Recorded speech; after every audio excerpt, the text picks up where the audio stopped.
I'm back with another director spotlight video, this time for my other favorite South Korean director. I've already talked about Park Chan-wook in a different video, but this one is about Bong Joon-Ho, and considering the timing, I thought it would be a good time to do this one. So he was born in 1969.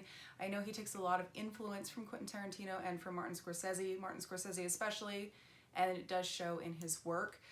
His first feature-length film is Barking Dogs Never Bite from 2000, which was filmed on a pretty small budget. It's a little bit of a black comedy, like most of his films have a tendency towards like sad comedy. And this guy goes on this crazy, process through his apartment building to try and find this dog that he's pinning a lot of blame on his lack of success on. So he's trying to get rid of this dog, and dogs aren't precisely easy to come across in South Korea in low-income households, I believe. I don't know enough about South Korean culture to be sure on that one. But it's like kind of distressing and somehow funny. I watched it on Shudder, which is a bit of an odd place to find it, considering it's mostly catered toward horror films. But it is kind of distressing and deals with one of the main themes that most of his films do, which is classism. His second full-length film, Memories of Murder, is based off of some real unsolved murders from the 1980s in a small South Korean province. And the wildest thing about this, or there's a few wild things about it. One, it is a very good film. Two, it is based off of a real case. Three, most of his inspiration for how he chose to do the storytelling for it is based off of Alan Moore's From Hell comic, and in that respect, it's a better adaptation of From Hell than the 2001 movie with Johnny Depp, which is really bad. And the other really crazy thing about it is I just watched this a handful of months ago in late 2019, and they did find the killer. In September of 2019, he'd already been incarcerated for killing his sister about 8 years after the events of the main part of the film, which is especially crazy because the film came out in 2003. The next one on here, which is more than just a monster movie, is The Host from 2006. And this was a movie that when I first heard of it, I was like, oh, it's just like a monster movie, okay. And then it ended up being a really, really well done like family drama, and has a lot of really cool elements to it and some really good storytelling. One of his main collaborators, whose name always escapes me, which is terrible because he's really, really good, is Song Kang-ho, I think is his name. He plays the kind of deadbeat father in this, who's trying very hard to rescue his daughter from the evil fish monster that was caused by pollution in the river near where they live. And he is a great actor. He's good in everything I've ever seen him in. He's the only South Korean actor that I know who he is, admittedly, part of the bad American thing. And it is a much better movie than you would think given the basic premise.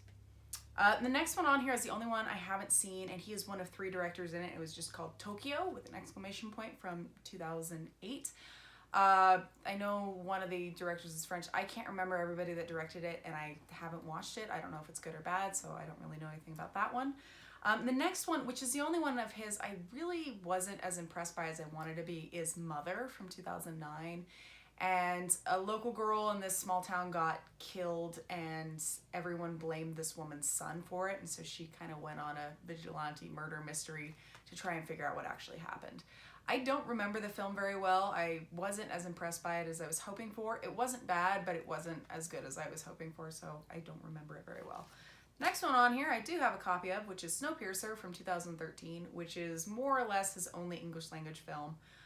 That being said, his longtime collaborator, Song Kang-ho, is speaking Korean in it. I don't know if he actually speaks English, but otherwise Chris Evans is in it. It has a really good cast, and it's based off of a French graphic novel, and it's a much more interesting film than I would have expected from the premise, which is the world's frozen over and everyone's on a train. Everyone that's still alive is on a train because it's too cold to exist outside of this train that is surviving off of perpetual motion. But again, it deals with this main idea of classism and how oppressive upper classes are to lower classes, which is a reoccurring thing that he does very, very well. The next one on here, which I believe is a Netflix original film, is Okja from 2017. I like this one and don't like this one at the same time. It just didn't really appeal to me over much. I didn't think it was a bad film, but it didn't really impress me. I still thought it's worth watching. And it is about 50% English, 50% Korean. But there is a giant mutant pig that everyone's trying to save. It's kind of strange. Again, it has a very interesting cast. He has Tilda Swinton in 2 of his films, and I highly approve of that. And then the main reason for wanting to do this video is my favorite film of 2019, and the first foreign language film to ever win Best Picture at the Oscars is Parasite. It also got Best Original Screenplay, Best Director, Best International Film, and I'm so proud because this movie blew me away. I can't stop thinking about it, and I've been recommending it to everybody I know for months since I first saw it. But this definitely is a very well done film, and it has very striking shots to it. There's a twist in it that I really didn't expect. It's not a dramatic, crazy twist, but it is shocking in its own way, which I won't reveal for those who haven't seen it.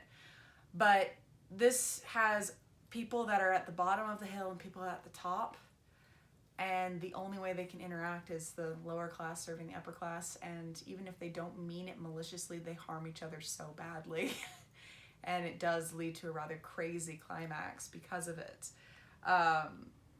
It's such an astounding film, and I wish that people weren't so scared of subtitles, because so many movies that I love so much are in other languages. There's a lot of films that are amazing that aren't in English, and it did take me a long time to get around to being comfortable watching foreign films. I know some people are scared off by the subtitles and by the reading, but the thing is, once you get in it, you don't really notice.